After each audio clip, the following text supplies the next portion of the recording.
Let me tell you something that might mess with you a little bit. Most of the damage in your life didn't come from what you did, it came from what you believed. Because before sin ever became an action, it was a thought. Before anyone disobeyed God, someone questioned him. If you don't understand the first lie, you'll keep fighting the wrong enemy. Have you ever noticed this? You can be doing well.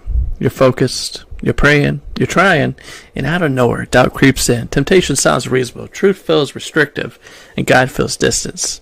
Nobody showed up at your door, nobody put a weapon in your hand, nobody forced you. It just happened. And you blamed yourself. But Genesis shows us something deeper. The battle didn't start with behavior, it started with belief. Genesis chapter 3. The serpent doesn't attack, he doesn't threaten, he doesn't overpower. He talks, and his first words matter. Did God really say? That's the first lie. Not God isn't real, not God hates you, but something more dangerous. Can you really trust him? The enemy doesn't deny God's existence. He questions God's character. And notice this. He doesn't remove God from the conversation. He reframes him. God goes from loving to limiting, protective to restrictive, truthful to withholding. That's how deception works. The serpent does three things every time.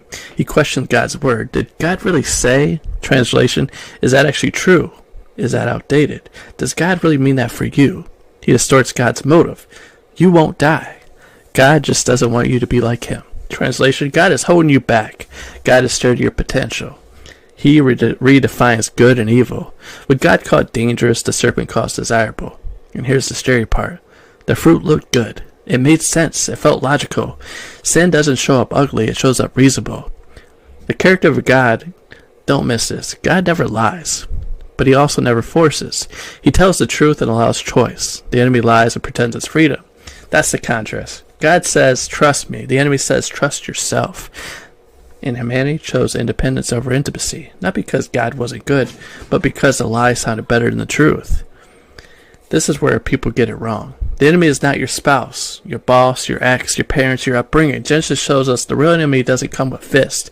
He comes with ideas. He attacks identity. He attacks truth. He attacks trust. That's why the Bible later says, we wrestle not against flesh and blood, because the fight is invisible.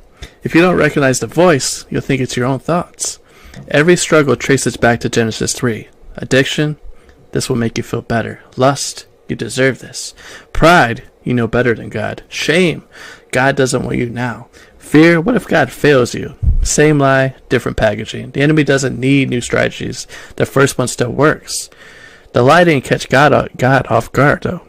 The moment humanity fell, God spoke redemption.